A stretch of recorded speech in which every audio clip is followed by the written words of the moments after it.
Buenos días, muchas gracias por invitarme a conversar con ustedes sobre un tema de candente actualidad como es el régimen laboral agrario.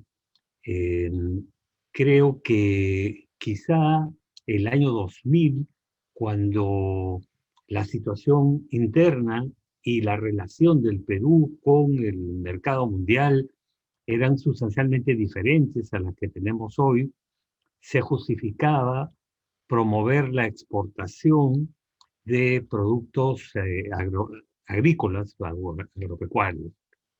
Eh, Creo que las circunstancias han cambiado sustancialmente y que la idea de que este régimen tuviera una duración total de 31 años era un beneficio excesivo, sobre todo para las grandes empresas, ¿no? Y creo que lo era no solo en materia laboral, con beneficios disminuidos para los trabajadores, sino también en materia tributaria. Se pagaba 15% de impuesto a la renta, allí donde el resto de empresas pagaba 29,9%, y en materia de contribución a salud, en la que se pagaba 4%, luego se elevó a 6%, pero el resto de empresas pagan 9%. Entonces, ¿el privilegio se justifica que continúe? Creo que esa es la pregunta, y creo que hoy hay un consenso en el sentido de que no. Entonces, en ese sentido, ¿fue una decisión correcta derogar la ley de promoción agraria y esperar 15 días para conciliar una nueva regulación? ¿O habría sido mejor en ese mismo momento aprobar una nueva normativa o de plano derogarla y no hacer nada?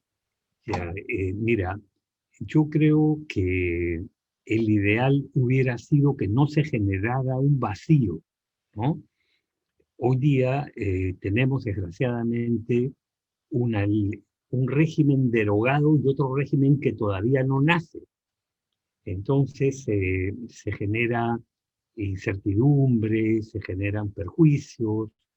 Creo que el ideal hubiera sido que se trabajara el nuevo sistema y recién allí se derogara el anterior, o que se prorrogara el nuevo, el antiguo, perdón, hasta que el nuevo estuviera en vigencia, ¿no? Pero no se ha hecho ni lo uno ni lo otro. Entonces lo que tenemos hoy día es un vacío, desgraciadamente un vacío donde va a tener que aplicarse por unos días el régimen laboral común, y eso va a traer confusión y ocasionalmente podría perjudicar a los trabajadores porque recibirían algunos derechos inferiores, ¿no? Claro, entonces, acogerse a la norma general es perjudicial para los trabajadores del sector agrario. Creo que hay que partir de la idea de que este acogimiento al régimen general es provisional, ¿no? Eh, pero yo hubiera sido partidario de prorrogar el régimen anterior hasta que estuviera vigente el nuevo, no generarle el vacío, ¿no? Me parece que el vacío produce problemas. Claro, y sobre este régimen nuevo que se va a tener que formar, usted que ha podido ver como las demandas de los trabajadores, ¿cuáles considera que son los puntos principales en los que debería sentarse, bueno, tanto Ejecutivo como Congreso, para crear una ley que genere, mantenga ciertos incentivos, pero que no vulnere derechos laborales de la manera en lo que la está haciendo la hoy derogada ley de promoción agraria? Ujú. Mira, yo creo que eh, debemos distinguir lo que es un régimen promocional de lo que es un régimen especial. Creo que un régimen promocional se justifica, como ocurrió en el caso agrario, cuando una actividad tiene un desarrollo incipiente, cuando sus contactos con la comunidad internacional para exportar los productos eh, no se dan abasto para atender sus necesidades, ¿no? Eh, pero cuando ya eso se logró, ya creo que el régimen ya no se justifica, ¿no? Ahora, la naturaleza de la actividad agraria, intermitente, de temporada, ¿justifica un régimen especial? Sí. O sea, yo creo que la nueva legislación no debería asimilar el trabajo agrario al régimen común. Debería mantener un régimen promocional, pero que iguale eh, derechos de los trabajadores y obligaciones, sobre todo tributarias, de los empleadores eh, con el régimen común, ¿no? Porque ya creo que esa promoción hoy día no se justifica. Claro. Entonces, ¿cuáles serían más o menos las principales diferencias entre una ley promocional y una ley especial? La vigencia, aparte de la vigencia en el tiempo, ¿no? Sí. Y bueno, ese es un primer factor, la vigencia en el tiempo. Creo que las normas promocionales son normas que desigualan, ¿no?, a un sector respecto de otro, porque entienden que hay una causa objetiva y razonable para esa desigualación, que es la desventaja en la que se encuentra una actividad respecto de otras. Pero los regímenes promocionales por naturaleza deben ser temporales, porque esa ansiada igualdad se va a lograr en algún momento, ¿no? Entonces, si un régimen promocional se eterniza, se produce una afectación a la igualdad respecto de los demás regímenes, ¿no? Me sorprende que los empleadores, los empresarios, no hayan cuestionado el régimen agrario eh, como una ventaja indebida respecto del resto de regímenes productivos, empresariales en el Perú, ¿no?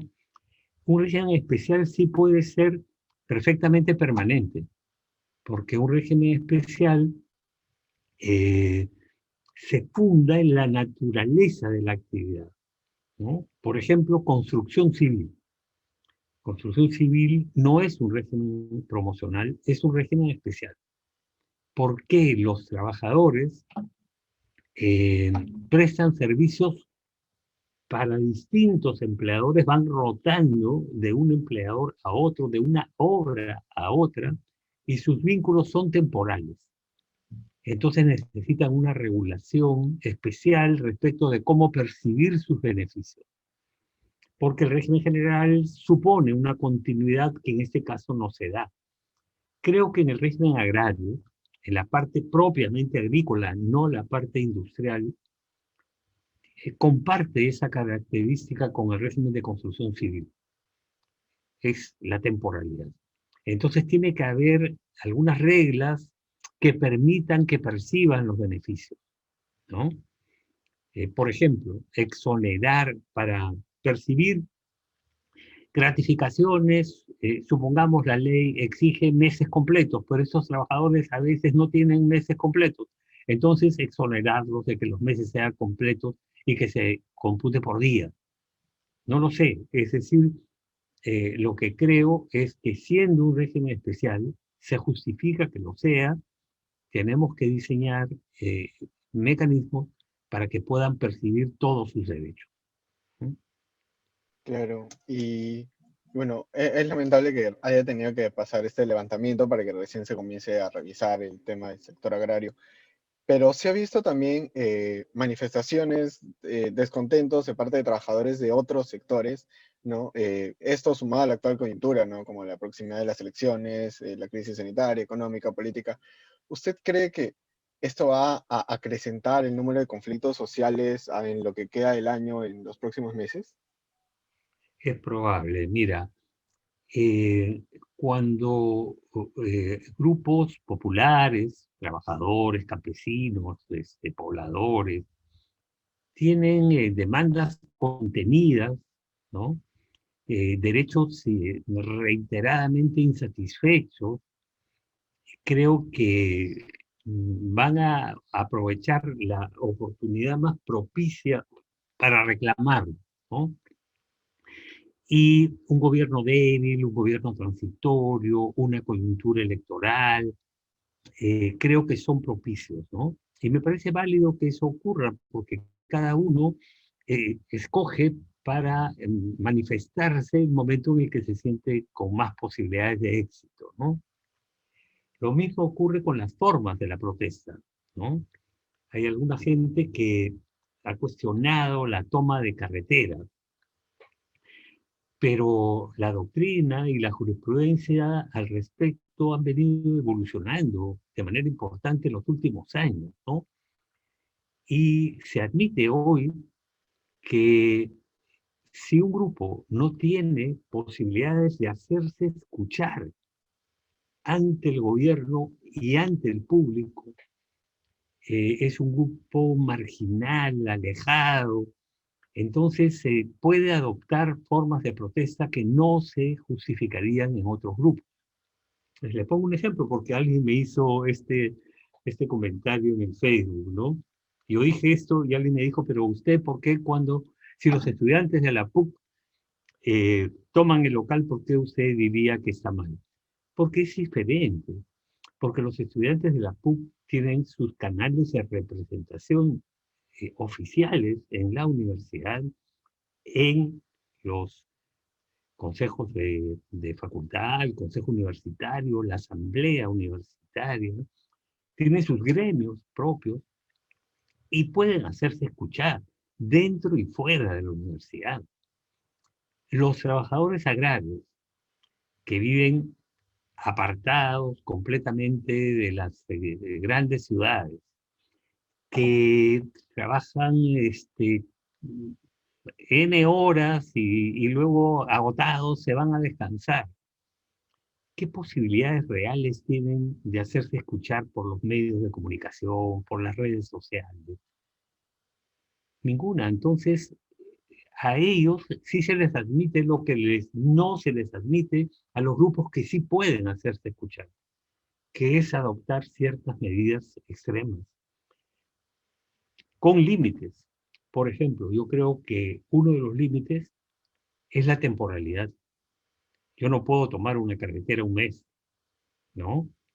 En este caso fueron 5 días, y en ello hay responsabilidad del Estado, ¿no? Porque el Estado no debió demorar tanto, debió inmediatamente decirles vamos a derogar esto, vamos a producir algo nuevo, ¿no? Y se hubiera levantado y hubiera durado 2 días. Y el perjuicio a terceros hubiera sido mucho menor, ¿no? Y el segundo límite para mí es que la toma no puede ser absoluta en el sentido de impedir todo tránsito. Hay algún tránsito de emergencia que sí debe poder circular, ¿no? Una ambulancia, por ejemplo, ¿no? Entonces, en esos términos, y como repito, medida extrema, solo para ciertos sectores y con ciertas condiciones, yo creo que sí cabe la toma de carreteras.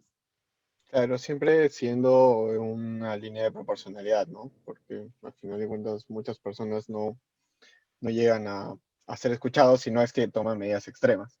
Exactamente. Yo te decía que no todos tenemos igual acceso, ¿no? a, a los poderes públicos, al poder ejecutivo, al poder legislativo, al poder judicial, ¿no? Y los que no tienen acceso, los que están excluidos, esos deben admitírseles formas de reclamo diferentes, ¿no? Que los que sí estamos incluidos, ¿no? ¿Cómo las normas actuales que desincentivan la sindicalización y en cierta forma no permiten que se formen sindicatos que representen a los trabajadores, de cierta forma fomentan este tipo de prácticas para que se pueda manifestar los descontentos, ¿no? Como incluso mencionaron en programas televisivos los propios empleadores del sector agrario que no tenían con quién hablar, ¿no? Y que en cierta forma los sindicatos podrían servir como medio. Exactamente, Daniel, esto lo hemos visto en, en Francia primero y luego en Chile, ¿no? Una protesta masiva, espontánea, que no tenía líderes y por tanto que el Estado no tenía con quién dialogar. Esa es una tragedia. Eso es lo que materia laboral se conoce como huelga salvaje. Justamente el nombre es gráfico de esto se desborda, se descontrola y no sé cómo y con quién arreglarlo, ¿no? Creo que ese es el problema. Entonces, yo creo que los empresarios deberían entender que les conviene tener sindicatos. Desgraciadamente hay mucho antisindicalismo en el empresariado peruano, pero es mucho mejor tener un interlocutor con el cual llegar a un arreglo, ¿no? La tasa de afiliación en el sector agrario, el último dato que tengo era 4%. La nacional es bajísima también, pero esa es una mala señal para una democracia, ¿no? Una democracia supone instituciones no solo políticas, instituciones sociales. A mí me alegra, o me alegraría si fuera el caso, que los empresarios tengan sus instituciones sólidas, pero también me alegra o me alegraría si los trabajadores tuvieran sus instituciones sólidas. En ambos casos, empresarios y trabajadores regidos por un principio democrático, como reclama la Constitución, ¿no? Es decir, dentro del sistema político, ¿no? No estamos hablando, como hoy día se dice, con ligereza, eh, con impunidad, de terrucos, ¿no? No estamos terruqueando. Son personas que ejercen sus derechos, personas que se les ha negado el derecho o que se les encuentra amenazado y que quieren defenderlo o restituirlo y están actuando un capítulo esencial de la democracia que son los derechos fundamentales, ¿no? Una democracia sin derechos fundamentales no es una democracia, ¿no? Creo que es un componente esencial de la democracia el respeto a los derechos fundamentales. Claro, sí, con mucha razón y qué bueno terminar la entrevista con esta reflexión sobre la necesidad de fomentar estos derechos laborales, ¿no? Que lamentablemente en nuestra Constitución muchos derechos como el propio derecho a la huelga no están reconocidos como deberían, ¿no? Claro, en el caso del derecho de huelga, eh, yo creo que lo que hay es un modelo legislativo más que constitucional sumamente restrictivo, ¿no? Porque esto tiene que ver, Daniel, con algo que conversábamos hace unos minutos. Eh, ¿Qué busca un manifestante? Busca una protesta lo más eficaz posible, ¿no? Y así evoluciona el derecho de huelga, ¿no? Entonces, la legislación quería constreñirlo a un abandono total y continuo de las labores y del centro de trabajo. Pero esa medida, y hoy cada vez menos, no es eficaz. Entonces los trabajadores fueron inventando, descubriendo otras modalidades de huelga. Por ejemplo, la huelga de brazos caídos. No abandonan el local, ¿no? Y otras, ¿no? Que nuestro ordenamiento considera inválidas, contrariando la opinión del Comité de Libertad Sindical de la OIT, que dice que todas esas modalidades que nuestra ley llama irregulares son válidas siempre que sean pacíficas, ¿no? Lo mismo pasa con las otras protestas populares, ¿no? Los trabajadores del agro, los pobladores, que salen y protestan, ¿no? Como lo vimos, por ejemplo, cuando se produjo el cobro de peaje, ¿no? Y los pobladores salieron y tomaron las pistas, ¿no? Bueno, es igual, ¿no? Yo creo que no podemos ser abogados esquemáticos, ¿no? Que vamos y leemos el Código Penal y decimos que una toma es un delito de extorsión y no matizamos cuáles son las circunstancias que han llevado a esa toma, cuáles son las expresiones que se están dando en la toma, porque por supuesto, la toma no puede consistir en asesinar a la gente, ¿no? Entonces, tenemos que ser un poco más dúctiles cerebralmente para analizar los problemas y la relación entre la norma y la realidad, ¿no? Creo que muchos abogados son excesivamente rígidos, ¿no? Y dicen, no, esto simplemente es delito. Y lo triste, creo que más que esos abogados sean así, es que los jueces sean así, ¿no? Porque ellos sí toman decisiones relevantes. Yo invito a los jueces a que se informen un poco cómo va la jurisprudencia en Estados Unidos, en Europa, respecto de estas manifestaciones sociales, ¿no? Cómo va evolucionando la legislación, para que no tomen decisiones retrógradas, absurdas, cavernícolas, ¿no?